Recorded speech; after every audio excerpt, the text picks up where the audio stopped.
በስመ አብ ወወልድ ወመንፈስ ቅዱስ አሐዱ አምላክ አሜን። ዘላለም ሥላሴ ክቡራት ደቂ ወለደ እግዚአብሔር ኣሕዋት ኣሓት ኩልኩም ናይ ኦርቶዶክስ ተዋህዶ ሃይማኖት እምነት ተኸተልቲ ኣብ ውሽጥና ደንገድ ንኹም ዝተፈላለዩ ካብ ዝተፈላለየ ማሕበር ዝመፅኩም ከም ድማ ናይ ማሕበር ኣቡነ ተክለ ሃይማኖት እና ናይ ወድና ቅድስት ድንግል ማርያም መንፈሳዊ ማሕበር ኣባላት ዝኾኑ ኩልኩም ብልል እግዚአብሔር ሰላምታ እንኳን ንመበል 6,000 ዓመት ናይ ምስረታ በዓል ኣብፅሐኩም ክብል ይደሊ። ብፍላይ ድማ ያው ትገብርዎ ዘለኹም መንፈሳዊ እንቅስቃሴ፣ መንፈሳዊ ሕብረት፣ መንፈሳዊ ትግሃት ብጣዕሚ እግዚአብሔር ኣምላክ ካብ መወዳእታው ያጽናዕኹም፣ ኣብ መስካዕ መወዳእታ ብገዛው ያጽናዕኹም። ብፍላይ ድማ ዓድኩም መፅን ዝበለፀ ንኽትጥንክሩ እግዚአብሔር ኣምላክ ፀጋ ይብዛሕልኹም ይብል። ከምኡ ድማ ናይ ኣብርሃም ጋሻ ገብሮም ስለዝዓደኹምኒ ብጣዕሚ ደስ ዝብለኒ እዩ። እግዚአብሔር የኽብረለይ ይክብለኩም። ያው ናይ ኣቦና ኣቡነ ተክለ ሃይማኖት ዓመታዊ በዓል ምስረታ ስለዝኾነ ከም ነቲ ሓንቲ ወረዶልና ድሕረኡ ዳብቲ ሕቶ ክኽእል ማለት እዩ። ኣባ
አሜን።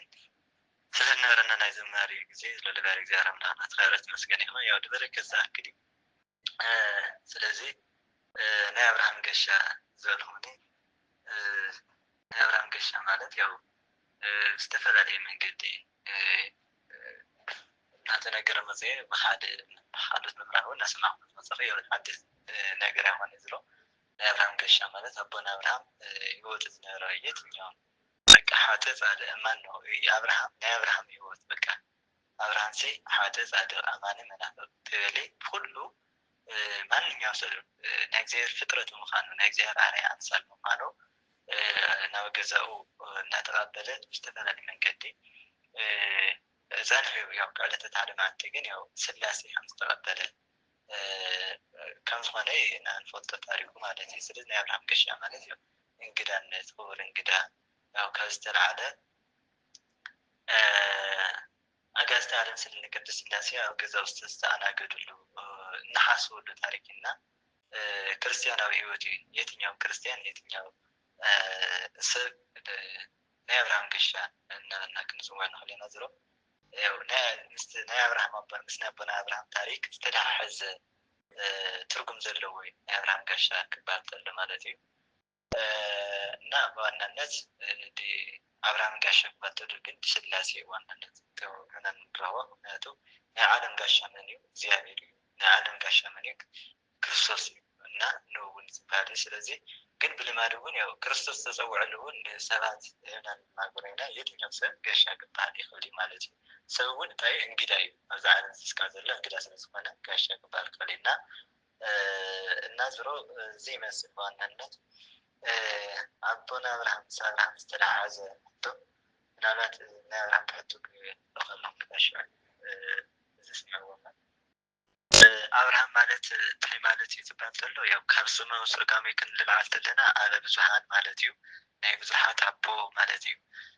ኣብርሃም ማለት እንግዲህ እንታይ እዩ መፅሓፍ ቅዱስ ብብሉይ ብኣዲስ ስሙ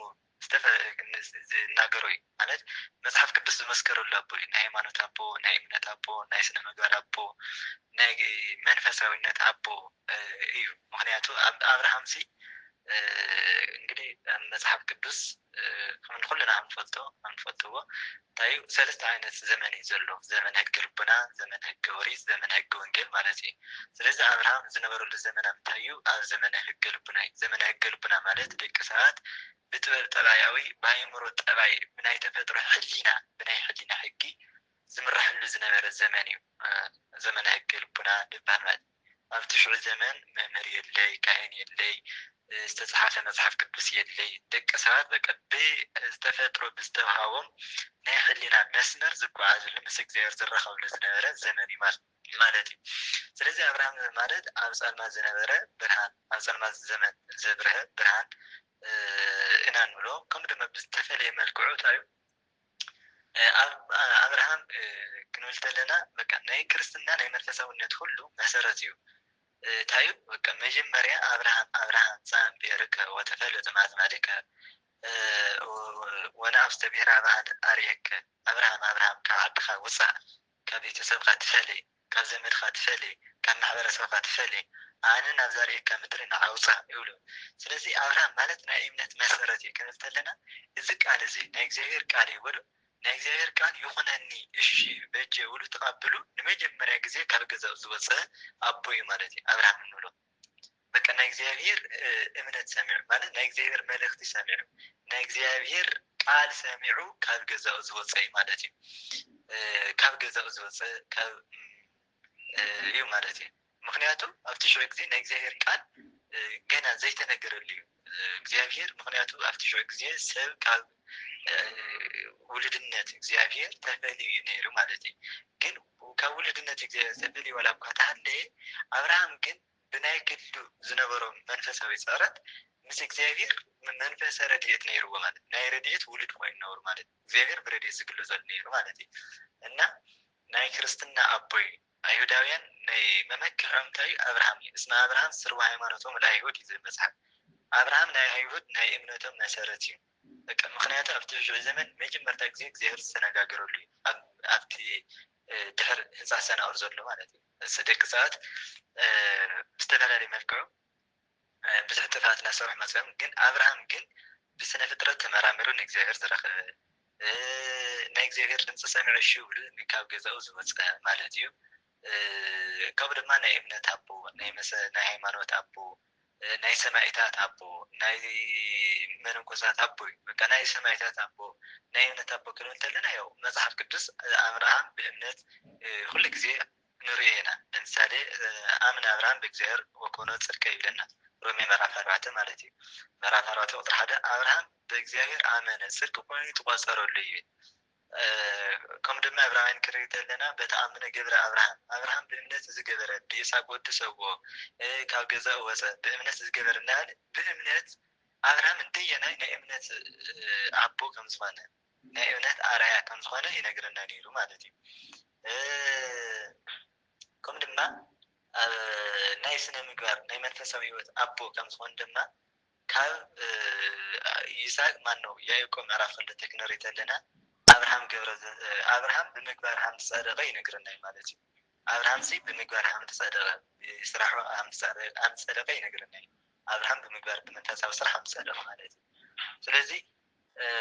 ናይ ኣብርሃም ሂወት ክበሃል ተሎ ኣብዚ ሕዚ ዘመን ሰብ ክኾነ ዝግብኦ ኣብርሃማዊ ሂወት ክልየና ኣለዎ ኣብርሃማዊ ሂወት ማለት ታዩ ኣብርሃም ማለት ካብ ገዛው ጥራት የኾነ ዝተፈለየ ሲ ካብ ገዛው ካብ ቤተሰቡ ካብ ኣሕዋቱ ካብ መንደሩ ጥራት የኾነ ዝተፈለየ ካብቲ ናይ ገዛው ኣብ ከባቢኡ ዘሎ ክፉእ ልማድ ዝተፈለየ ማለት እዩ ኣብዚ ሕዚ ዘሎ ዘመን ድማ ዝተፈላለየ ክፉእ ልማድ ነው ካብ ገዛና ክንወፅእ ኢና ማለት እዩ ብቋንቋ ዝተሓፀረ ገዛ ኣለና ብብሄር ዝተሓፀረ ገዛ ኣለና ብመዘረ ብክፋት ብዘረኝነት ዝተሰሓሐተ ክፉእ ልማድ ክፉእ ባህሊ ነውር ካብዚ ባህሊ እዚ ክንወፅእ ኣለና ካብ ገዛኻ ውፃእ ማለት በቃ ምስ እግዚኣብሔር ዘያራኽቡ ነገራት ነው ኣብ ገዛና ባዕልና ዝፈጠርናዮ ነገራት ፖለቲካ ዝተሰሓሐተ በቃ ዘረኝነት ክኾን ክኽእል እዩ ዝሙት ክኾን ክኽእል እዩ ክፋት ክኾን ክኽእል እዩ ኣምልኮ ባዕል ክኾን ክኽእል እዩ ኣብ ብከባቢኡ ዝፈጠርናዮም ዝፈጠሮም ሰብ ብግሉ ዝፈጠሮም ነገራት ክህልዮም በቃ ባዕሉ ዝፈጠሮም ነፃ ፈቃዲ ተጠቕሙ ምንም ክገዝእዎ ዘይኽእሉ ግን ባዕሉ ዘንገሶም ኣካላት ነው ካብኣታቶም ክፈልይናዎ ማለት እዩ ካብ ዘረኝነት መንደር ካብ ሓጢኣት መንደር ካብ ክፍኣት መንደር ካብ ስንፍና መንደር ክወፅእ እነዎ ማለት እዩ ካብ ኣብርሃም ዝማሩ ዝግብኦ ኣብርሃም ካብ ገዛ ዝወፀ ናይ እግዚኣብሔር ድምፂ ሰምዑ እዩ ናትና ድማ ንግዚኡ ደ ኣብርሃም ተኾነ እዚ ድምፂ እዚ ካብ ገዛኻ ውፃእ ዝብል ሲ ደ ኣብርሃም ንግዚኡ ተኾነ ግዳሕናለ ሰርሕሉ እዩ ማለት እዩ ምክንያቱ ካብ ገዛኻ ዝወፃእ ዝበሎ ኣብቲ ገዛኡ እንታይ ምስ እግዚኣብሔር ካራኽቦ ዘይኽእል ሂወትና ስራሕ ስለ ዝነበረ እዩ ኣብዚ ሕዚ ድማ ምስ እግዚኣብሔር ካራኽበኪ ዘይኽእል ሂወት እንድሕር ሃልኺ ካብቲ ዘለኽዮ ሂወት ውፅእ ብለኩሉ እግዚኣብሔር ኣብቲ ዘለኻሉ ናይ ስራሕ ቦታ ኣብቲ ዘለኽሉ ናይ ስራሕ ቦታ ምስ እግዚኣብሔር ካራኽበኩም ዘይኽእል ኣልወታዊና ክፉእ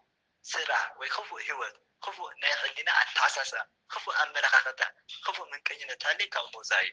ንምድሓን ኢና ዝተፈጠርና ውድ ንምድሓን እስካዕ ዝፈጠርና ድማ ካብቲ ዝነናዮ ሂወት ንወፅእ ነናበቅ ናይ ዘለኣለማዊ ሂወት ሓቂ ናፍቆት ሃልይኩም ናይ ዘለኣለማዊ ድሕነት ሓቂ ተሃልይኩም ካብቲ ዘለኹሞ ዘይስሩዕ ሂወት ክንወፅእ ይግበአና ማለት ክትወፅእ ይግበአኩም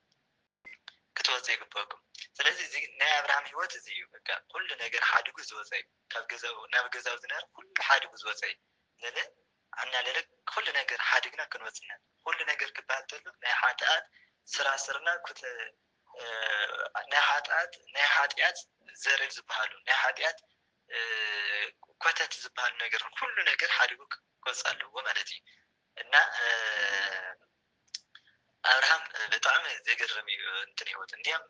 መንግስተ ሰማያት ዝባዕሉ እግዚኣብሔር ባዕልስ ንክፅዋዕ ዘይሓፈረሉ ስም ኣቦ እዩ ምክንያቱ እግዚኣብሔር ክፅዋዕ ተለስ ብዙሕ ግዜ መን ስምካ ክበሃል ኣነ ውእቱ ኣምላክ ኣብርሃም ሙሉ ይድናገር ናይ ኣብርሃም ኣምላክ ናይ ይስሐቅ ኣምላክ ናይ ያዕቆብ ኣምላክ እዩ ዝብል ብዙሕ ግዜ ስለዚ እንታይ ማለት እዩ በቃ እግዚኣብሔር ክንደየናይ ዝኣክል ዝሕጎሰሉ ኣቦም ዝኾነ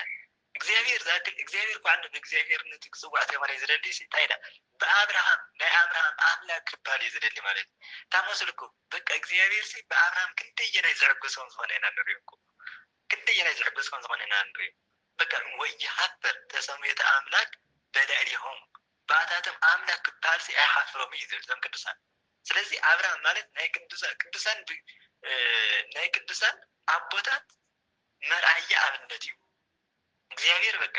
ባእታቶም ብቅዱሳን ንክፅዋዕ መሰረት ኣብርሃም እዩ ማለት ኣነ ውእቱ ኣምላክ ኣብርሃም ወሉ ኣምላክ ተክለ ሃይማኖት ድማ ኣምላክ ኣብርሃም እዩ ዝኽእል ማለት ኣምላክ ቅዱስ ጊዮርጊስ ንበል ኣምላክ ኣብርሃም ስለንብል ማለት ስለዚ እግዚኣብሔር ንባዕሉ ንምፅዋዕ ዘይሓፈረ ካልእ ዝትረፈ ደስዋ መንግስተ ሰማያት ዝባዕሉስ ህፅነ ኣብርሃም ላል ይናገር እዩ ውስተ ህፅነ ኣብ ሕቑፊ ኣብርሃም ያኖርካ ንብል ኢና ውድ ብልማ እዚ እኮ መፅሓፍ ቅዱሳዊ ወብዛን ይመፅእ ምስራቅ ወንበራ ወይረፍቅ ውስተ ህፅነ ኣብርሃም ወይስሐቅ እዩ ማቴዎስ ምዕራፍ 8 ክነንብብ ከለና ብዙሓት ካብ ምስራቅ ካብ ምዕራብ ይመፅእ ይረክብ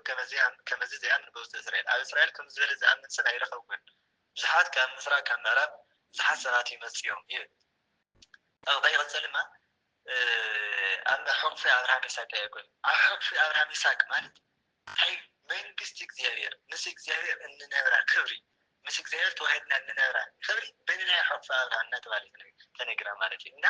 ኣብርሃም እኳ እንደዛ ብዝተላዕለ ዓለም ከዓ ዝዓበየ ክብርና ቦታ ዘለዎ ኣብ መፅሓፍ ቅዱስ ዝዓበየ ክፍሊ ዘለዎ ኣብርሃም እዩ ببلي بحدث تنقرلو أوري زي فترة لما بسفات تاريخ زعزة نعمل تاريخي أمنك سمعت عرسو ناي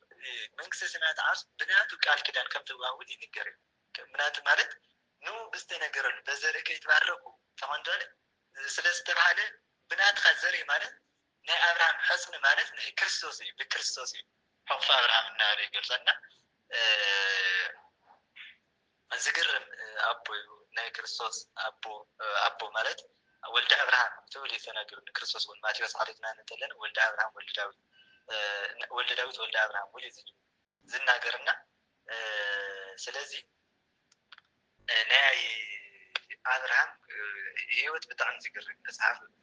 بلي إنها حديث من نجار مالتي سلا أبراهام من نجار مالت فاجرو بلي إنها حديث من نجار مالك قالنا أبراهام بزح نجار نيرو ما وعلى كريستيان عم يكون هو كبعث له كريستنا مالت مجمرة كريستنا زول قانقاو كجلس كونه كريستنا مالت كريستوساوي هيوت مالتي كريستنا مالت كريستوس ملباس مالتي ناي كريستوس جبري وي يسوس كريستوس كالسنساتوس كارجتوس جبرو ناي أنا سرحتي ناي على سرحتي إنه السالم زجبر مالتي سلزي وعلو تاي علات تاي مس كريستوس كمسلنا هو مثل نيزلنو أمثال النتي سلزي أمثال النت كونه بس مسحب قدس وعلوسي بمسحب قدس تمسرته ميزاناوي هيوت كلينو بك ميزاناوي هيوت مالت بمسحب قدس تمزن هيوت بكريستوس تمزن هيوت بفقاد እግዚአብሔር استمزن هيوت بحق እግዚአብሔር بتزاز እግዚአብሔር استمسرته هيوت كل يوم نو مالت حاجة كريستيان ميزاناوي هيوت كلينو بك وعلو تايك مسنو نس علات سي زمزن هيوت كلينو طرح ناي أكل خلدة تري ويدما ناي قمتو ناي أكل قمت تماني كلك عزقبو هيوتو بمسحب قدس كلك عنو هيوتو بمسحب قدس كميزن عنو هيوتو بفقاد እግዚአብሔር كميزن عنو የትኛውን ስራው ያዳሉ እንቅስቃሴ በቃ ሓደ ነገር ሚዛኑ ታይ ፈቃድ እግዚአብሔር ወይ ቅዱሳት መጻሕፍት ስለዚህ በቅዱሳት መጻሕፍት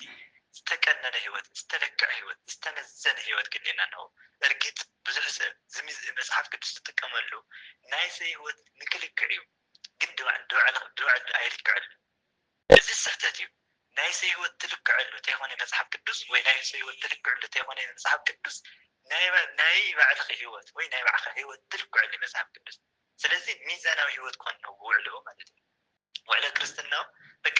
ين قاصالنا زلو قامي زغانه زيلوت ገደ ዘይብሉ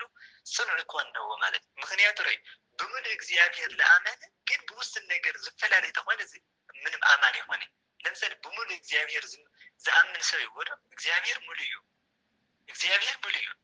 በዓለም ወናሉ ካብት ዘለው ዓለም ደማ ወፃኡን ይዘሎ ማለት ዓለም አለው ከዓለም ወፃኡን አለው እዚህ እግዚአብሔር ሙሉ በቃ በመላት ዘይውል የለ እግዚአብሔር ስለዚህ በሙሉ እግዚአብሔር ለአመነ ግን በቋንቋ ዘወሰን በብሔር ዘወሰን በፖለቲካ ዘወሰን በቃ በዝኾነ ነገር ዘወሰን ተሆነ ዝታት አማን ይሆን ማለት ነው ስለዚህ ታይ የተዛምነ ነገር ሲል ተግባራዊ ክርስትና ማለት ናይስ መጽዋዕታት የሆነ ናይ ተግባር ህይወት ናይ ክርስትና ትምህርቲ እውቀት አይሆነ ታይዳ ናይ ዘላለማዊ ህይወት ናይ ቤተ ክርስቲያን ትምህርቲ እውቀት አይሆነ ታይዳ ህይወት እውቀት ለኩም ስታይ ማለት ጽውና በቃ ፈልጥና ወይ ሰምዕና ተሓድ አይሆነ ታይዳ እንዲ ነውር ናብራይ መነባብሮ ናይ ህይወትና ሚዛን ናይ ህይወትና መለከት ማለት እና እዚ መስል ናይ ክርስትና ህይወት ማለት ይካው ታይዳ ነሪ እቲ ቅዱሳት መጻሕፍት ማነው ኦርቶዶክሳዊ ሓዳር ታይ መስል ኦርቶዶክሳዊ ሓዳር ማለት ኦርቶዶክስ ድልታይ ማለት መጀመሪያ ቃሉ ኦርቶዶክስ ማለት ቀጥተኛ ሐቀኛ ቀዋሚ በነገራት ዘይለዋወጥ አጻልነት ዘለው ኦርቶዶክስ ማለት በስም ቃሉ ኩን ሪተለና ያው ቀጥተኛ አምልኮ ይናን ፈተው ቀጥተኛ አምልኮ ማለት ኦርቶዶክሳዊ ሓዳር ደግሞ ቀጥተኛ ሐቀኛ ርቱዕነት ተላዋጠ ዘይሆነ بفقاد እግዚአብሔር استمسرته بحق እግዚአብሔር استمسرته بقانون ቤተ ክርስቲያን استمسرته ሓዳር ማለት ነው ሰው ለሀብ ፌስቡክ ወይ ምናምን ተሆነስ ወይ ሰው ለሀብ ስምዒታዊ ፍቅር ተደግስኻት ተሆነስ ወይ ቢጥቁም ተከርተ ተሆነስ ታዩ ዓላማው ታይ ቅድስና መሰረት ገበረ እትዘው ሶርኻ ወይ በቃ ግንኙነትን ወይ ማለት ሓዳር ንምስራት እንትን ተይኮነ ይታይዳ ቅድስና መሰረት ዝገበረ ኮኖ ብፍላይ ብፍላይ ኣብ ዝሕዝ ዘመን ናይ ትውልድ ህይወት ምብልሻይ ኣበይነቶ ኮይኑ ኣብ ሓዳር እዩ ኣብ ዝሕዝ ዘመን ናይ ብዙሓት ህይወት ናይ ብዙሕ ትውልድ ናይ መብዛሕትኡ ትውልድ ዝተበላሸ ህይወት እዩ ዘሎ እዚ ምፍራር ተይኮነ ዘሎ ነገር ምንጋር እዩ ምክንያቱ ንርኢ ኣለና እዩ እንደይ ሰብ ርዩ ድሕጎሰሉ ግዜ ይነበሩ ቅድም ኣብዚ ሕዚ ግዜ ግን ለይቲ ማለት እዩ ሰብ ርዩ ድፈርሐሉ ግዜ ይነበሩ ኣብዚ ሕዚ ግዜ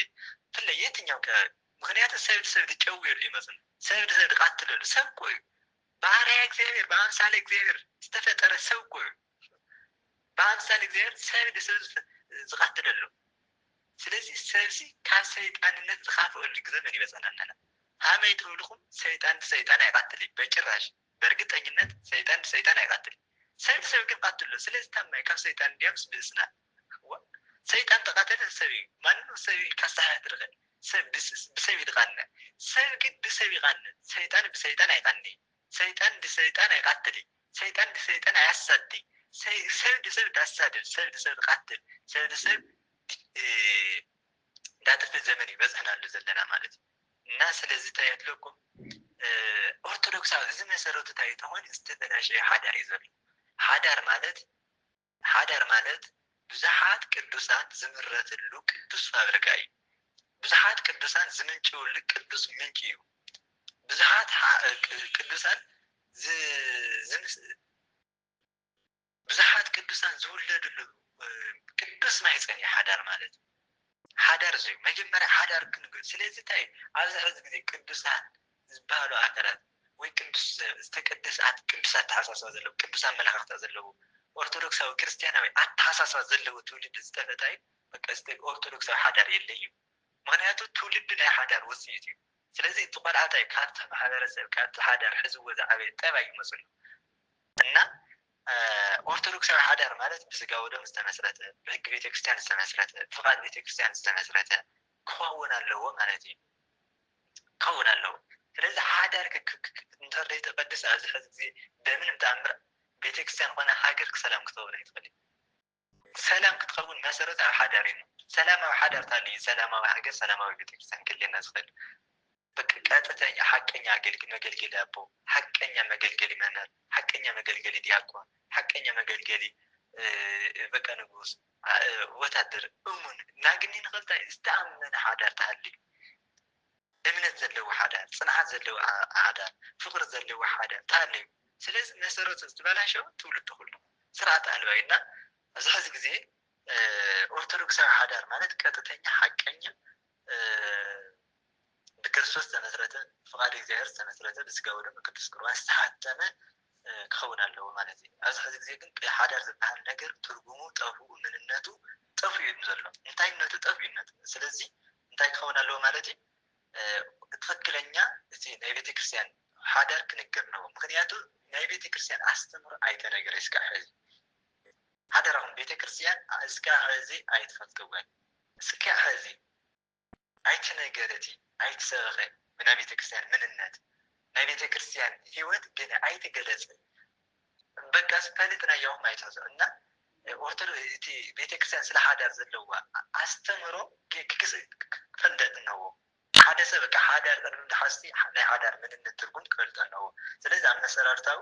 ቅዱስ ቁርባን ብስርዓተ ቤተክርስትያን ብሕጊ እግዚኣብሔር ክኸውን ኣለዎ ማለት እዩ ማለት ብዙሕ ሕቶ ስለ ዘሎ ናው ንምኻድ ዝሕፅር ብለና ዘይኣኽለንና ዘይመስል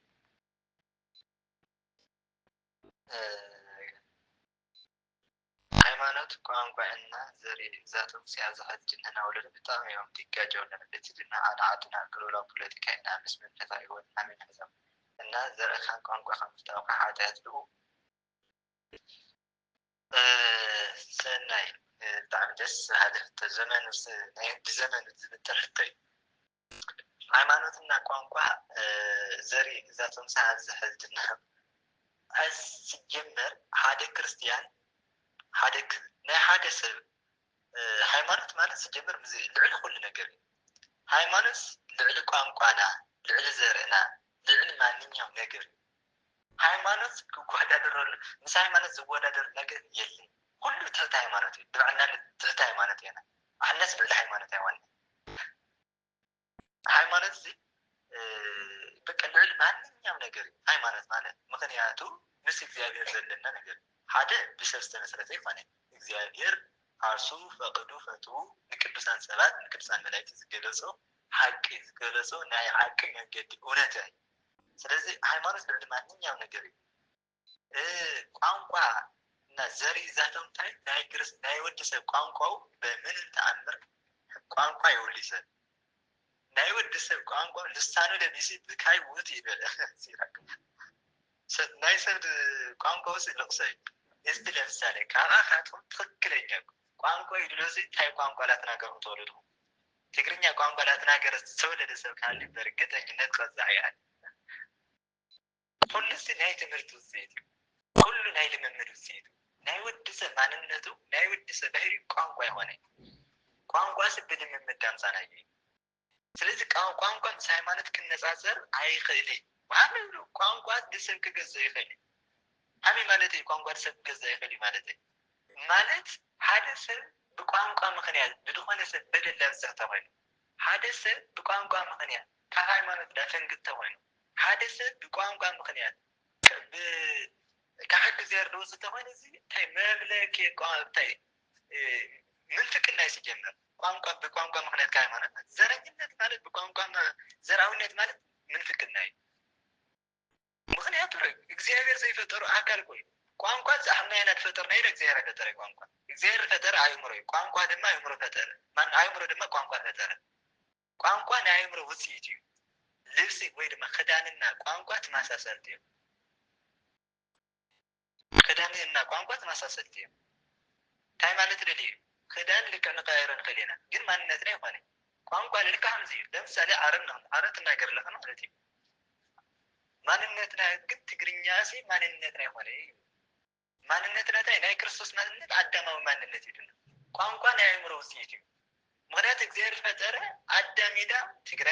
ትግራዋይ ፈጠረ ኦሮማይ ፈጠረ ሓደ አዳም ፈጠረ እዚ ካል ግን ናይ ቋንቋ ናይ አይምሮ ምን መግባብ እዩ ማለት ነው ስለዚህ ናይ ቋንቋ ምንነት ተቆነው ናይ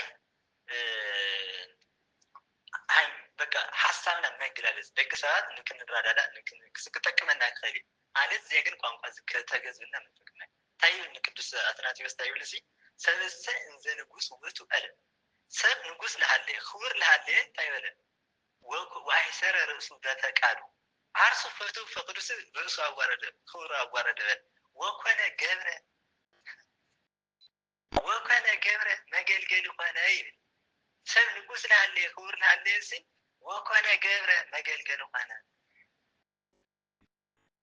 በቃ ንጉስ ይኖር መጀመር ግን ባሪያ ሆነ መገልገል ሆነ ካው ይቅጽና ታዩ ወመለኩ اللي يكون አገስት ወይተስ ዘይሆኑ ከገዝው ዘይሆኑ ነገስታት ዘይሆኑ ገዝው ለምሳሌ ቋንቋ ገዝውልስ ማለት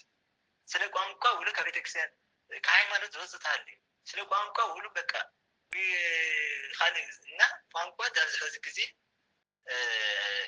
ትውልዱ እንዲያም ሃይማኖት ዝርየሉ ነገር ግን ዝትክክል አይሆንም ማለት ምክንያት ናይ ወድ ሰብ ቋንቋ በኺያት ማንኛ መሳን ሰውተውለርተለ መጀመሪያ አንድ ወጥ ተጻፍቶ በኺያት ይዳም ቋንቋ ትግርኛ አማርኛ አረብኛ ኦሮምኛ ምን አይሆነ በኺያት የትኛው ነው ስለዚህ ናይ ወድ ሰብ ቋንቋ ልቅሰው ይበቃ በኺያት ልሳነ ለቢስ በካይ ወጥ ይዘለ ናይ ወድ ሰብ ቋንቋ በኺያት خلي هو أثناء مثلا ما لدي إن أثناء مقصد قامك زين كبل تسهتت زين مثلاتنا سلسلة هي ودي زري حالي قدام أو زري دبالي ناتنا زري كريستوسي كازي تلف زري تولد خميزنا ناتنا سناي كريستوس زري أنا ناي كريستوس يدين دانسي ناي خلا ما مغنيات بكريستوس زو تورس منقص سماتي زلني استولد هو ككريستوس استدام زمكونه كناي كريستوس ورث عالم ناي كريستوس تاينا يزرنني بتግርኛ ወይ بزحد ቋንቋ ምናምን ዶርስ ዓለም ይብል ስለዚህ መጀመሪያ ዓላማን እንፈልጥነና استفدنا العلامة هاجر نمراس أزعلن زي هاجر نمراس تيهوني تايدا منقص سمات نمراسي أزعلن زي نشرح بوتانا يبكى نجزياوي خنا تحت اللس نتي زي العالماوي وتهم ينسونه إن እዚ ብደንብ ክትንቀቑ ኣለኩም ብፍላይ ኣሕዋት ብደንብ ካብዚ ነገር ነፃ ሁኑ ካብ ዘረኝነት ነፃ ዘይኮነ ሃይማኖተኛ ማለት ኣይኽእል መናፍቅ እዩ ዝጅምር ዘረኛ ተኮይኑ ዝሕዝብ መናፍቅ እዩ ዓድኻ ስለ ለምሳሌ ሓመይ መወሰድኩም ዘረኛ ማለት በቃ ድኾነ ዝተፈለየ ስምዒት በቃ ዓድኻ ዝተፈለየ ስምዒት ማለት ማለት እዩ በቃ እቲ ካልእ ሰብ ዓድኻ ምፍታው ፀገም የብሉ ግን እቲ ካልእ ማሕበረሰብ ላፀልእኻ ንዓድኻ ምፍታው ግን ሓጥያት እዩ በደል እዩ ነቲ ካልእ ማሕበረሰብ ነቲ ካልእ ብሄር ወይ ካልእ ክልል ወይ ካልእ ሃገር ላፀልእኻ ዓድኻ ምፍታው ምንፍቅና እዩ እንታይ በቃ ዓድኻ ምፍታው ግዴታ እዩ ምንም ፀገም የብሉ ግን ከምዚ ክንጥንቀቆ ዝግበአና እንታይ ንገፍኦ ነገር ከይህሉ እንገፍኦ ነገር ከይህሉ እዚ ጥንቃቄ ያድልየና ማለት እዩ እና እዚ ትክክል ኣይኮነ በቃ ማንነትና ሚዛናዊ ህይወት ክልየና ነው ነገራት ምዝንዎ ብመፅሓፍ ቅዱስ ነው ኮነ ብዕላማ ብዝተፈጠርናሉ ዕላማ ብናይ ክርስትና ዕላማ ኮነው ብሓንቲ ቤተክርስትያን ዝኣመንካ ብዝተኸፋፈለ ቋንቋ ምብትታን ማለት እዩ ብሓደ ክርስቶስ ተጠመቅካ ካብ ሓደ ክርስቶስ ተወልድካ ዝተኸፋፈለ ክርስቶስ ማለት ኮይኑ ሓደ ሰብ ዝተፈላለየ ብብሄር ዝከፋፈል ተኮይኑ ዘረኝነቱ ሃይማኖቱ ዝተኸፋፈለ እዩ ማለት እዩ ንምንፍቅና ዝተኸፋፈለ ክርስቶስ ኣይፈልጥ ሓደ ክርስቶስ ኢና ንፈልጥ እና እዚ ግቡእ ኣይኮነ ትክክል ኣይኮነ ብጣዕሚ ክንጥንቀቆ ዝግበአና ጥንቲ ኣቦሶ ማለት እዩ ቃል ዝጀመር ዘይተጠመቐ ማለት ቃል በቃ ምንም ኣማን ኮይንካ ዘረኛ ምዃን ማለት ዓብይ ጥንቲ ኣቦሰና በደል እዩ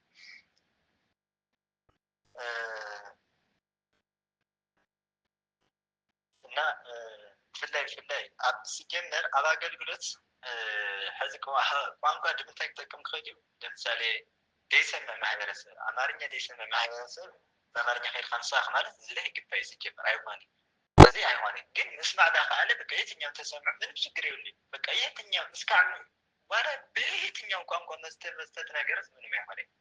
ቋንቋ ስለ ኣእምሮ ውፅኢት እዩ እዚ ስቕልካ ዘረኝነት እዩ ሲጀመር ኣብ ምድር ሰብ ሃይማኖት ሃይማኖተኛ ዘይኮነ ሃይማኖት እንኸውን ኣይንብሎ እዚ ሲጀመር ስለዚ እንታይ ናይ መጀመርያ ናይ ቋንቋ ምንነት ይረድአና ካልኣይ ናትና ዝተፈጠርናሉ ዕላማ ይረድአና ሳልሳይ ሚዛንና እንታይ እዩ ስለዚ ዓላማው ስለዘይፈልጥ ዝተፈጠረሉ ዕላማ ስለዘንክዕ የትኛው ነገር ይገዝኦ ማለት እዩ እና ንጉስ ለሃለየ ንዘላለማዊ ድሕነት ፈጥሩ ብትርክ ምርክ ብናይ ኣእምሮ ደቂ ሰባት ስማምዕዎ ብዝፈጠርዎ ነገር ከምዚ ድብልስ እንታይ እዩ እንዲኦም ብጣዕሚ ዘሕዝን ነገር ኢና እዚ ትክክል ኣይኮነ ዝጀመር እዚ ምንም ዘረኝነት ኣብዚ ሕዚ ዘመን ምንፍቅና ካብ ምንፍቅና ይበሃል ማለት በቃ ማለት ዘረኝነት ክበሃል ተሎ በቃ ትገፍኦ ነገር ተሃሊካ እዚ ከበድ ኢና ክኸውን ኣይግባእ እዩ እዚ ናይ ኣጋንንት ምክንያቱ ዘረኝነት ኣብ መን መሰረቱ ለኮይኑ ዲያብሎስ እዩ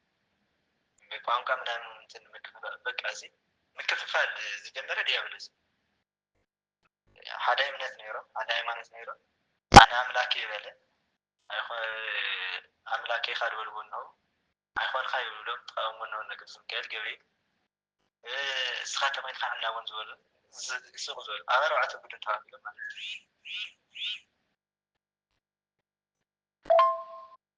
ንሕና ደቂ ኣንስትዮ ናብ ማሕበር ቃል ተክነእትው ንብል እና ብፍጥነት ከዓ ተመልስና ነወፅእ ኩልና እኳ እንተዘይበለኩም መብዛሕትና ናመከም ኢና እንስስተ መክሪ ምትሃውና ወይ ጉድ እንታይ እዩ ለምሳሌ እንታይ ዝኣተወኩም ሓደ ኣብ ምንታይ ማሕበር እዩ ኣብ ትምህርቲ ድዩ ኣብ ትምህርቲ ዝወሃበሉ ድዩ ወይስ ኣብ መንፈሳዊ ማሕበር እዩ እና ብምንታይ እዩ እዚ ዓይነት እዚ ወይ ብስምዒታዊ ዝመፅእ ብስምዒታዊ ዝኸድሎ እዚ ኣብ ስምዒት ኣይትመስረቱ ዝጀመር ማለት ብስምዒታዊ ተይኮነ በቃ ካብ ልብኩም ሓደ ነገር ክትጅምር ተለኩም ካብ ልብኩም ኣምንኩም ትረድኡም ሎ በቃ ክልወጥነኒ ክመሃርነኒ በቃ ህይወተይ ካስተኻኸልነኒ ወኹም ኣምንኩም ትኸድነኩም ስለደይ ኣምንኩም እዩ ጉዳም ከተኣምንነርኩም ዘቃል ነገር ኢና ኣና ደቂ ኣንስትዮ እቱ ህዝስ ምንም እንትን ማለት ኣብ ትምህርቲ ድዩ ወይስ ካብቲ ማሕበር ምናልባት ግልፂ ይገበርኩም ለይናሁምና ዝሮ ግን ካብ ዝመስለኒ ብዝተረድአኒ ጥያቄ ክምልሶ ዝሮ ኣብ ማሕበር ተኮይኑ ሓደ ናይቲ ማሕበር ዕላማ ክንርድአና መጀመርያ ዕላማ ክርድአና ኣለዎ ካብኡ ድማ ንምንታይ ንኣትይ ዘለና ዕላማ ክልየና ኣለዎ ከምኡ ድማ በቃ ኣብ ማሕበር ፈተና ከም ዘድሊ ክንፅበየለ ክንፈልጦ ኣለና። ምክንያቱ ማሕበር ማለት ናይ ብዙሕ ሰባት ስብስብ እዩ። እዚ ድማ ናይ ብዙሓት ጠባይ ስብስብ ከም ዝኾነ ክንፈልጦ ኣለና። ምክንያቱ ናይ ኖህ መርከብ ማለት እዩ ማሕበር ማለት ኣብዚ ግዜ እዚ ዝብኢ ኣሎ ኣብ ናይ ኖህ መርከብ ማለት እዩ። ተመን ኣሎ፣ ርግቢ ኣላ፣ በጊዕ፣ ላሕሚ ኣሎ እዚ ዓይነት እዚ ማለት ስለዚ ከም ዝብኢ ብከብዲ ዝሓድር ክህሊ ይክእል እዩ። ኣብዚ ከም ተመን ያው ሰብ ዘጭበርብር ክህሊ ይክእል እዩ። ከም ርግቢ የዋህ ክህሊ ይክእል እዩ። ከም በጊዕ የዋህ ክህሊ እና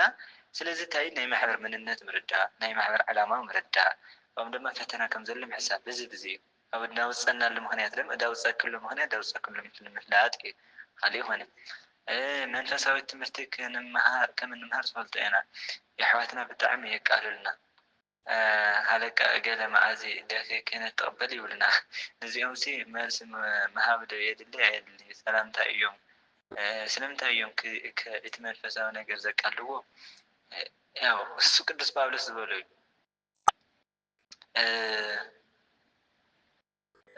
ለስጋዊ መንፈሳዊ ነገር እብደት ይመስለዋል እዩ ዘሎ እስመ እበደ ይመስሎ ወኩሉ ዘብእሲ ዘስጋዊ ደም ንስጋዊ ደማዊ ሰብ በለ ብስጋዊ ደማዊ ኣተሓሳስባ ብስጋዊ ሂወት ዘሎ ሰብ ይበል መንፈሳዊ ነገር እንታይ ስንፍና እዩ ዝመስሎ። ቀዳማይ ቆሮንቶስ ምዕራፍ 2 15 ጀምርና ክናነብ ኣለና። እበደ ይመስሎ ስንፍና ይመስሎ እዩ ዝበለ። ስለዚ እንታይ በቃ ምክንያት ኣይርድኡ እየ እንድኡ እሱ ዝርዮ ስለ ምድራዊ ሂወት እዩ ንስኻትኩም ስለ ሰማያዊ ነገር። ስለዚ በቃ ምን መልሲ ደይመሃብ ይዛተም በቃ እንዲያም ስለ ደኣቶም ምልክ ምሕዛን በቃ ልብስን ዓይነ ልቦኖም ኣብርህ ኣለዉ በቃ ዛቶም ኮ ብዘይ ምፍላጦም እዩና ንሓዝነሎም። ምክንያቱ ባእታቶም ልክ ንፈርዳ ይግበን ሓቂ ንምንጋር ምክንያቱ ስለ ዘይፈለጥዎ እዞም ከምዚ ዝገበሩ ኣካላት ነጋን ጎ ተኣትዮም ካባሕና ዝበለፀ ሂወት ክህልዮም ክእል እዩ እዚኦምና ኣባታቶም ልክ ንፈርዳ ይግበና ጥራሕ ንሓዝነሎም ይግበና ንክመፁ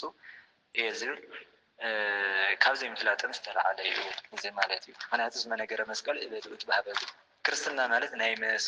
ናይ መስቀል ነገር ወይ መስቀላዊነት ክርስቶሳዊነት እዩ። ስለዚ ኣብዚ ግዜ እዚ ድማ ዝወፀ ተሃዲሲ ማለት እቲ ናይ መስቀል ነገር ስንፍና እዩ ዝመስል ዘለ ቅዱስ ጳውሎስ በቃ ኣይመሰሉ ዳሕና ግን ድሕነት እዩ እና እዚስ ሓዋርያውነት ስለ ዝኾነ ዳኣታቶም ክንሓዘን እዩ ዝግበአና እዩ። ኣብ ማሕበር ነርና እውን እናሃለና ፍቅሪ ንጅምር እሞ ካብ ማሕበር ጠቕላላ ረሒቕና መዝሙር ሸር ዝነበርና ሙዚቃ ንዝምር ነበርና ሙዚቃ ገይርና ንዝምር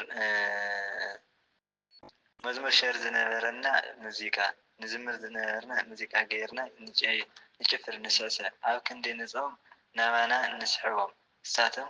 ኣብ ክንዲ ንዕኦም ናባና ንስሕቦም ንሳቶም ናብኣቶም ይስሕቡና። እዚ ብከመይ ነስተኻኽሎም ምክሮም ይግለግስና እና ዘይታይኡ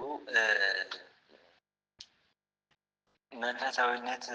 ታድዋ ሓደ ናይ መንፈሳዊነት ትርጉም ክርድአና ኣለዎ። መንፈሳዊነት ኣነ ኣብ ዝመስለኒ ዝጅመር ኣይኮነይ ማነሲ ዝውዳእ ኣይኮነይ ጅማሬ ዘለዎ መወዳእታ ዘይብሉ ጉዕዞ እዩ። ኣሳልነት ዘለዎ መንፈሳዊ ጉዕዞ እዩ። ስለዚ ኣብዚ ግዜ እዚ ስብራት ክህሊ ይክእል እዩ፣ ምውዳቅ ክህሊ ይክእል እዩ። ግን ወድቕና ክንላዓል እዩ ዝግበአና እምበይ ወድቕና ክንተርፍ ኣይግበአና። ክርስትና ማለት ወድቕካ ምልዓል እዩ። ስለዚ እግዚኣብሔር ዝፈትዎ ድማ ወድቕና ንክንላዓል እዩ ዝደሊ እምበይ ወድቕና ንክንተርፍ ኣይኮነን። ዝፈርደና እውን ብምውዳቕና ወድቕና ብምትራፍና ኢዳ ወድቕና ብምውዳቕና ኣይኮነን። ምክንያቱ ወድቕና ክንላዓል ንኽእል ኢና እና እዚ ከምዚ ነገር እንታይ እዩ ሓደ ፅንዓት እንድሓዝ እዩ። መንፈሳዊነት ፅንዓት ያድሊ ኣሎ፣ እምነት ያድሊ ኣሎ፣ ውሳኔ ያድሊ ኣሎ፣ ከምኡ ድማ ዓርሰ ተበግሶ የድሊ ኣሎ። ኣብ ምንታይ ኣብ መንፈሳዊ ሂወት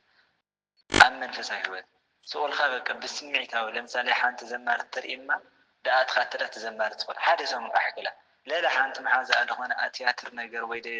ዝኾነ ነገር ድማ በቃ ዳኣ ድምቀት። ስለዚ ኣቋም ክህልየና ኣለዎ፣ ሚዛን ክህልየና ኣለዎ። እንታይ ደሎ መድኃኔዓለም ኢየሱስ ክርስቶስ ናይ ክርስቲያን ልቢ ማለት ከውሒ እኳ ኣለዎ። ኩሉ ዘይሰምዕ ቃልየ ወይገብሮ ይመስል ብእስየ ጠቢበ ቃለይ ሰሚዑ ዝሰርሖ በለ ልባም ሰብ ይመስል ልባም ሰብ ይመስል ልባም ሰብ እንታይ ይበለ ከመ ኩሉ ዘይሃንጽ ቤቶ ዲበ ኮክ ልቡ ማነው ገዛው ኣብ ከውሒ ዝሃንጽ ማለት እዩ። ስለዚ እንታይ ልብና ኣብ እምነት ክምስረት ኣለዎ። أي حق زيهر كمسرة اللو أفقد زيهر كمسرة اللو منفساويتنا እንጂ ኣብ ስሜትና ክኾን ይውሊ ኣብ ፍላጎትና ኣብ ምኞት ክኾን ይውሊ ስለዚ ታይ መሰረት ኣብ ምንታይ እዩ ነይሩ እቲ መሰረት መንፈሳውነት ስለዚ ኣያተይ ሲጀምር ኣነ ኣምድርደኒ ማለት እዩ መብዛሕትኡ ሰብ ካብ መንፈሳውነት ወፀ ይብል ወይ ድማ ካብ ቤተክርስትያን ወፀ ዝብል ሰብ ክንርኢ ኢና እዚ ግን ኣነ ወፀ ኣይብልን ምክንያቱ ዝወፀ ስለዘይኣተወ እዩ ተዝኣተ ነይሩ ኣይወፅእ ምክንያቱ መንፈሳውነት ህይወት እዩ ካብ ህይወት ዝወፀ ሰብ የለን ስለዚ እንታይ ዳ ወፁ ዝበሃሉ ስለዘይኣተወ እዩ ኣትዩ ነይሩ ኣይኣተወ ዳግቲ መንፈሳውነት ኣይኣተወ ስለዚ ተይኣተወ በቃ ነይሩ በቃ ወፁ ማለት ዘይምእታዊ ዝገለጸ ሰብ ለምሳሌ ከቤተ ክርስቲያን ሓደ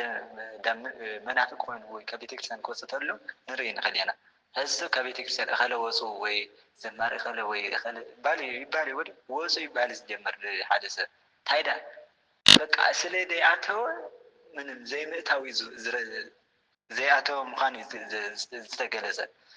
እና ወፁ ዝበሃል أيلي إننا تايم الدري منفسه النسي كنا عجم سلا زي تجمر إذا تزجمر نيرو سلا زي تنبر إذا تزنبر نيرو زوج صايم اللي نيرنا جنا على سجوا سميتاوي أو زخون نجر استمسرت تكون تلي بفعالات بزخون نجر استجدب هنا تازح الزمن منفسه النت كم منفسه النت يكون يزل بفعال استمسرت منفسه النت بعلم استمسرت منفسه النت بجزء استمسرت منفسه النت ببوتا استمسرت منفسه النت إذا لما منفسه النت يكون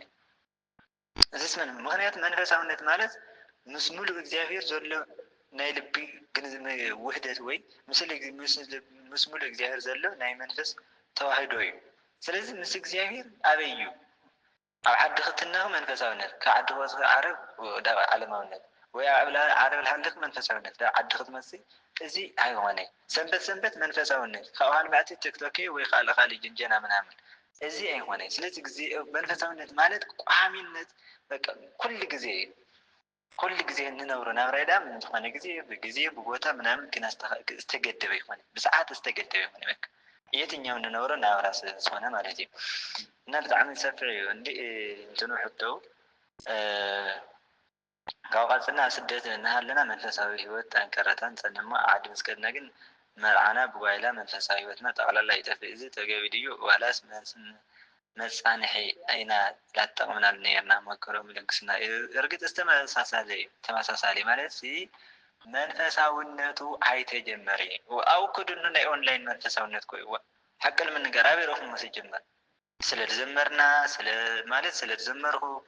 ስለደብዛሁ ምን ገና እኮ ይስጀመር መንፈሳው አብዝድና ማለት አነ ድራደ በቃ የትኛው መንፈሳዊነት መንፈሳዊ ብሎ ያሐስስ ጀመር መንፈሳዊ አይብልሽ ሳይዳ በቃ መንፈሳዊያን ርዕናን ሆነና ግን መንፈሳዊያን ግን አይሆን احنا መንፈሳዊያን ሰባት ንሪን ኸዲ ግን መንፈሳዊያን አባማ መቃሪስ ተዓለ መነኩሲ እስተናገር ታሪክ ነው መስስ ካንተ ሓዘሎ ሓደ አባ መቃሪስ ጣዕሚ መናኝ ብቋዕ ዝበርዓ በይና ካለታት ሓደ ማንቲ ንሱባኤ ብሉ ናብ ረሑቅ ምድረ በዳ ይኸድሞ ኣብዚ ግዜ እዚ በቃ ብብርሃን ዝተጎናጸፉ ክልተ መነኮሳት ይርኢ ኣብዚ ግዜ ዝታይ ኣማዕድዮም ገና እሳቶም ኣማዕድዮም ሪኦም መቃሪስ ንዓ ብሎም ኣብዚ ግዜ እዚ ስሙ ኣይፈልጥዎ ቦታ ይፈልጥዎ ሓመይሉ ፈልጦም ብሉ ደንግጽ ኣይዛኻ ሓናይና ንዓ ብሎም ድሕሮም ምስ ኸደ መቃሪስ ሓመይኻ ሓመይና ነገሩ ሓምና ቀደም ንፋስ ነፍስ ለዶ ሓምና ቀደም ብርሃን በረሎ ፀሓይ ወጽሎ ወርሒ ተወጽላ ለይቲ ቃትል መፈራራቅሎ ንጉስ ጳጳስ ሽየም ለዶ ሓመዩ ብሎም رأي عالم من زمسات ساتهم جد إذن جرزاي فلت هيدا عالمنا لك بنا إجزاير عالم النت من مارج مرمي كذا زيزي ما كاريس بتعم حزين مالت مستمر لسه دفتي زنور نايت أنت بعتو سواء يودو أبتاج نديو أنت أبتاج نديو أب إسحاقو دبقة عبويخا منفسه عبويخا نديو كما خزول منوكسي اللي من منصور أي حاجة جودكي أنا سي منوكسي إريم بي منوكسي هون خير ስለዚህ አህናዚ መንፈሳውያን የናረና ደም መንፈሳውያን ነው ማለት ስለዚህ ተማንደሊ ስለዚህ ገና መንፈሳውያን ስለዚህ ሆነ ይዘወተ ዘለና የዝለኩ አብቲ ሆነ እና የሚግብር ተሆነ ሓደ ኣብ ከባቢና ንፍለጥ ኣብ ትግራይ ዓድና ብዙሕ ኣይተለመደ تايو بزح وانجيل ناي وانجيل حصرت الله حق من نجار وانجيل كم بزح يتنجري إذا اللي تايو وانجيل سباقي طفي هوني هيدا ناي إتي سباقي كان نرول زخيل عاقمي مالت استمتعت وانا جري اللي بزحق زبجت من ما يقول لمثال يقول مقالة كون دي سباقين يمدنو دي مجابي حدث بال بزحات يمزل أما قال كتما إذا تمتعوا لمثال ساتم دعاتاتم بيجت لا تجبر له ناس تفعل أطبيع بتكريسيان أنا قطر نا طبيعة بتكريسيان زلا كل آخر كل يوم بيجت تتعلمون كل فايدهم كم استمرين كل يوم استفعلنا لمثال إن تحكم محورون اللي كعجز كل داتهم أو زلوا دس دولة ما كان سكتهم قلنا قبر معجزي خيل جنتايو يا حرتي اللي صنع عندنا مثلا لوت سلز كم ما تقولوا سب زخونه استمهاري ስለዚህ አውላ ተማርኩም ንሽተ መንፈሳውነት ጀመርኩም አብዝ መስኹም ግን ድምግወኩም ሰኖም ስለዚህ በቃ ምክንያቱ ቃል እግዚአብሔር ማለት ናይ ነፍስ ስንቅ እዩ ስለዚህ አገዛ መስኹም 10 ተገርኩም ተመጣጣን ምግብ ብልዑ ድነፍስኩም ምንም ጥራይ እና ቃል እግዚአብሔር ድምግወኩም ስለዘይላ አገዛ መስኹ ዝበላሽው ደብት ናቅደም ጠባይ ክምለስ ቀሊና ክትትል ክልየኩም ነው ክትትል ማለት ቃል እግዚአብሔር ክትማር ጥራሕ ኦንላይን ጥራት ይሆን አብገዛ ክትማር ደማ ትፈጥር ነውኩም በቃ ናይ ግድ መምህርኩም ማለት ትፈጥር ነውኩም አውከውኩም አፍቲ በቃ ዘለኹም አካባቢ እና ቃል እግዚአብሔር ንክትማር ንባሪ ኣብ ትግራይ ጓይላ ኣዝዩ እናተስፋሕፈ ይኸለ እስከ ሙዚቃ መበቆሉ ኣብ ትግራይ ዝመስል እዩ ኮን ዘሎ እዚ ህዝብና ፀግቡ ከይንብል ፀጋብ የለን ኩልና كم نسمعون كم نرين رح سدت إلى لكن هزنا جن فرقوا بتميت أو ودنا عند حدا فرقوا سدت تسدت إن هلا مرع ويكرسنا وي حتى كحلفت هذا ليجين شرطو ناقف يزحل فوقته وزعتات الشيء زي موسيقى جن لا جدته يخدع له أو سدت كوينا كان فرح عدنا تأتي ناس مسعرة زمانات مساسنا نام شفنا كين زنبر إذا وين حزنا أو زينا راح يا حواتنا لا نمتى كم استجارات الكاين مس مزاك نسخ تجدي في إلاها فزي عاوز لنا أن تاي تتأنكرنا تكيدنا إن كين ودق زين خيل مكروم يلقسنا أسفح بالخزل مالت حنت حق إلى الأخوية عادنا لنا نواري وقناتات حق زح نجر نور إلي تامسلكو سمنا كريستنا دا كريستنا أخوني أين برلناي مانك كريستنا مالت ناي كريستوس أكالي ود هاوري قدس باولوس لما هم هادو آذال يحمم مثله كل نفستنا هذا أكال كحمم تلو كل سمنتنا يحمم تعم ذكر من قال مالت هذا أكال كحمم تلو كل سمنتنا يحمم عندما قرنتس مرافع تختستنا قرقالي سراش نشتكى حدا أكل حمد كل سنتنا حمد مالت كريستنا مالت ناي كريستوس أكالي ناي كريستوس بناي كريستوس رئيسي استقصنا ناي كريستوس أكالاتي حواسينا عنا فلذا حدا أكل كحمد تلت حدا أكل إذا حمو لك إنك حمد تلا ملو حواسنا سلاديز جناب عينك حمد تلو ملو سو حواسنا سلا عين دحنتي تحسب كريستنا دما لك حمزينيرو جن تجباراوي خاني زنقرزي بقى أرثوذكس ክርስቲያን ዝመስል ሃፍታም ነው ግን ክርስቲያን ሃፍታም ይውልና ብዙሕ ክርስቲያን ሆነ ሃፍታም ነው ግን ክርስቲያን ሃፍታም ይውልና ወይ ኣብ ጥምቀት ወይ ኣብ ሞት ይውን ለቤተክርስቲያን ወጥቶ ቤተክርስቲያን አይፈልጠው እና ታይዳድ ለዚ ክርስቲያናዊ ህብረት ያድልሎ ማለት ነው ክርስቲያናዊ ሓድነት ያድልሎ በተስተጸመየ ማህበረሰብና ንክት ግድሕን በቃ ከከም አስተዋጽኦ መጋሪ በቃ በሐሳብ ይሆን استفلالي حبرت اللي بحاجة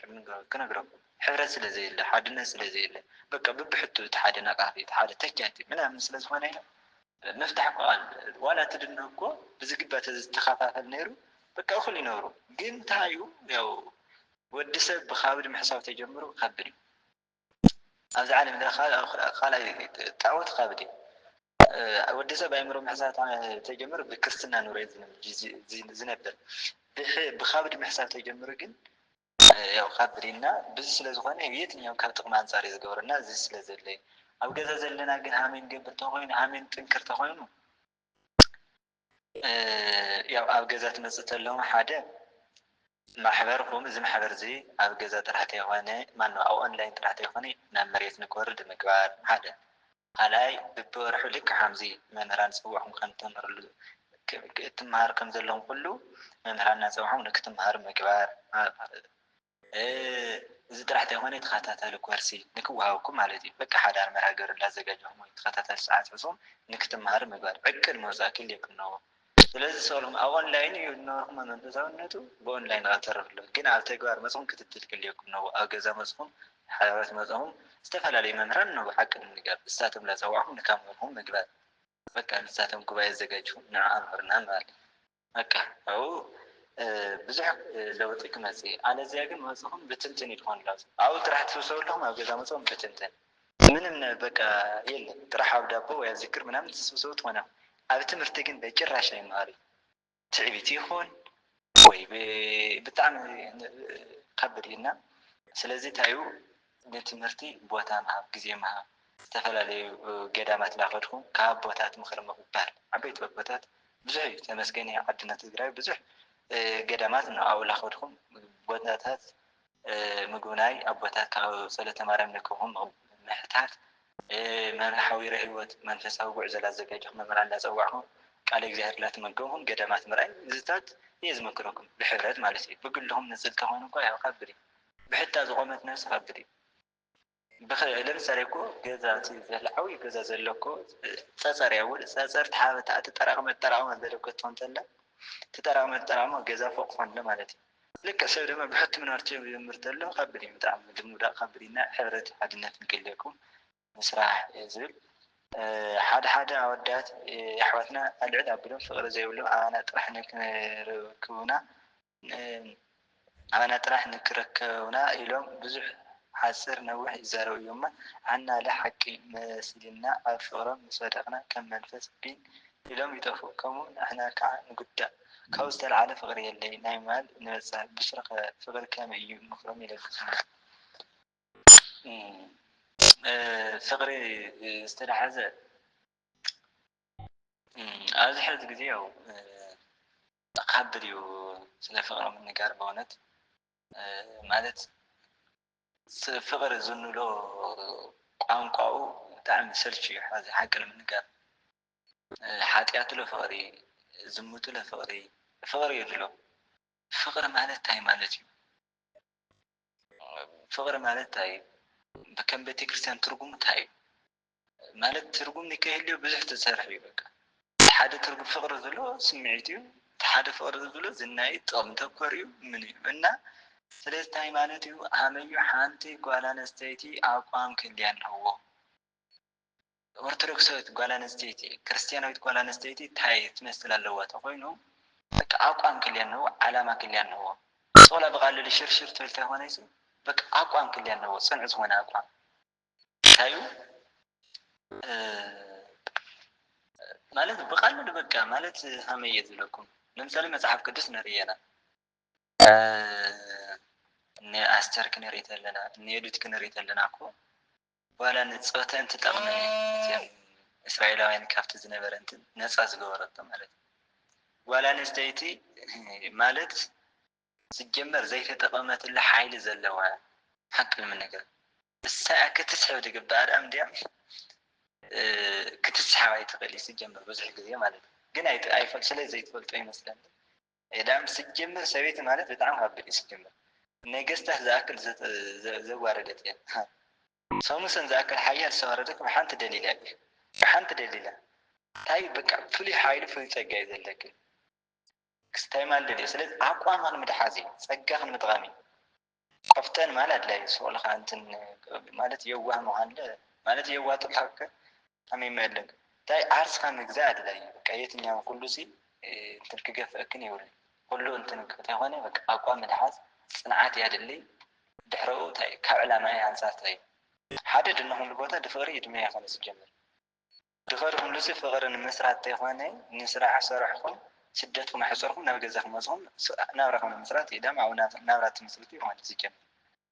ሲጀመር ኣብ ድንሁ ናብራ ብዙሕ ኣምድና ንመረጃ ብዙሕ ኣይኮነ ማለት ብጣዕሚ ከብድ እየ ከምቲ ንነግር ለኒ እና ናይ ሰለስተ ናይ መዓልቲ ማለት أول حاجة جدي هم ذكر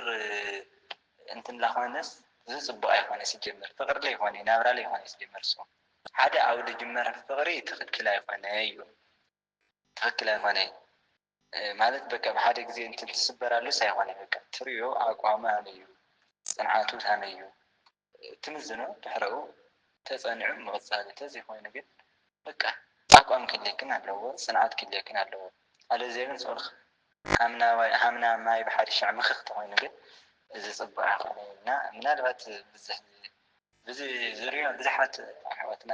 ዓንዲ ጉዳይ ኣላ ርኢና ስኳዕን ዝባ ገንዘበን ዘሪፎም ምናምን ንርኢና እና አቋም ክልክ ነው ከዕላማ ክልክ ነው ካበይ ክሰርሕ ዝግበኒ ካበይ መሓዛ ክዳልይልን ማለት በቃ ንሓዳር ካስተኣናግደሉ ዝኽእል ግዜ ካብ ምንታይ ዳ ምንታይ እዩ እና ክንነዳ ኣለዚያ ስቕና እዚስ ፅቡቅ ኣይኮነይ እዚ ጥራሕ ተይኮነ በቃ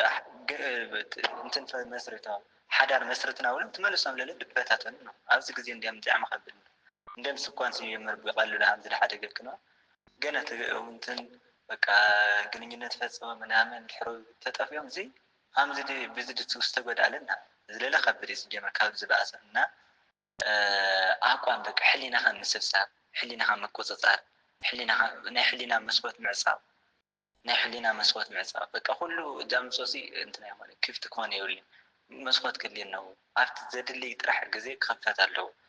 ዳም የትኛው ነው ክፍት እንደሆነ ግን ሁሉ እንትን ድላ استحصረ ገዛና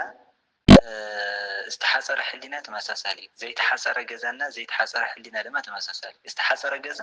የትኛው በቃ ትክክለኛ ሰው በር ካገኘ ይተፈል ትክክለኛ ሰው በቃ በዓሏና ማለት ካገኘ ይተፈል ዘይተሐصረ ሕሊና ደማ ልክ ሐምስ ዘይተሐصረ ሕሊና ግን ያው لك زيت حصر جزا كل همزات انسسا አራዊቱ ሁሉ አንድ ወስዶ ሁሉ ዘይት حصر ሕሊና አይደል ቦ የሚመስል ማለት ነው የትኛውና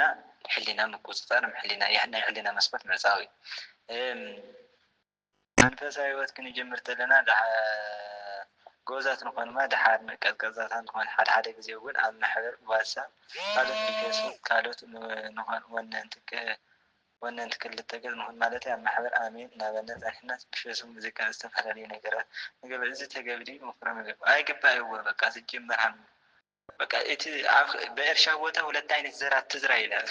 መጽሐፍ ቅዱስ ኣብ ልብኻሲ ኣብ ልብኻ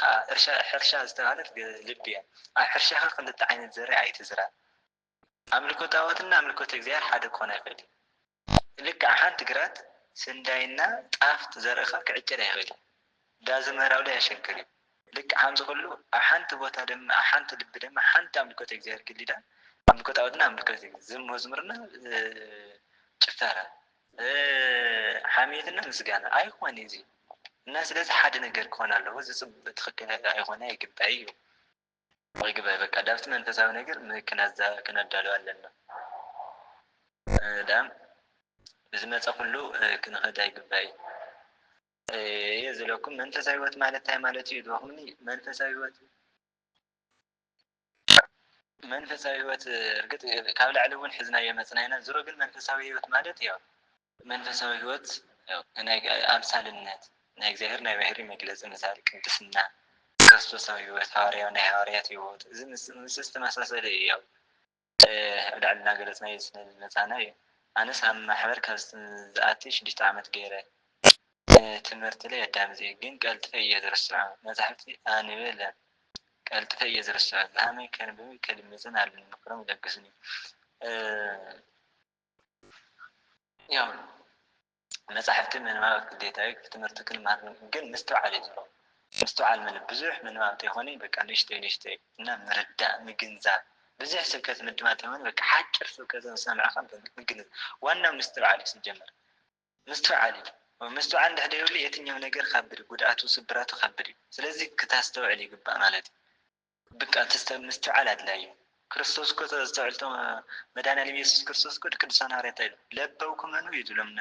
አስተውልኩም ነው ይዱለም ምክንያቱም መስተዓል ማለት ናይ ነፍሲ ናይ ለባዊነት ግብሪ ነፍሲ ለባዊት ነባዊት ያው ያወር ያዊት ያ ለባዊት ማለት ተስተውል ተስተንት ተሐስብ ማለት ትግንዘብ ማለት ነባዊት ትናገሪ ነባዊት ትናገርት ማለት ያዊት ህይወት ዘለው ለበውኩም ማለት አስተውዕልኩም ዶ ማለት አስተውዕልኩም ዶ ማለት በቃ እንድሕር ዳያስተውዕል ሰው እኮ ስብራቱ ከብድ የትኛው ነው በስጋው ሆነ መንፈሳዊ ዓለም ጉዳቱ ከብድ ማስተዋል መስተዋል ልመስል የለኝና ያው መስተዋል መረዳእ ምግንዛብ ዘለለ ብሃመዩ ቀስ በቀስ ብጸሎት ብተጋድሎ ብመንፈሳዊ ጽናት ብልምምድ ዝመጽእ ነገር እዩ ካብኡ ተግባራዊ ቁርፂ ሓሳብ ትሓዚ እዚኡ እና ብዙሕ ለውጢ የለይ ማለት ክትብል የብልኩም ለውጢ ኣይረአይ ትንሕዝ ወደበኩም ሓደ ሓደ ኣሕዋት እንታይ ንጉዳይ መስለኩም ኣይልወጥ ለኺ ለውጢ ኣይረአይ ከም ትልወጥ ኣይፍለጥ ስለዚ ለውጢ ስለ ዘይትፈልጥዎ በቃ ሰኦልኩም ብዘለኹም ትጸንዕናኩም ለውጢ ኣይረአይ ክትብል ለኹም ብሓጢያት ሆነ ሃለ ምንባር ኣይኮነን ግን በቃ መንፈሳዊነት ብዝተኻእለኩም መጠን ትሪእና ግን በቃ ኣይልወጥ ለኹ ብሓደ ግዜ ክልወጥ እንደለኹም እንትን ከይትብሉ ስብራት እዚ ማለት ጉድኣት ክህልዮ ይኽእል እዩ ኣብዘይ ቃዕምካ እንትን ክጅመር ተለና እዚ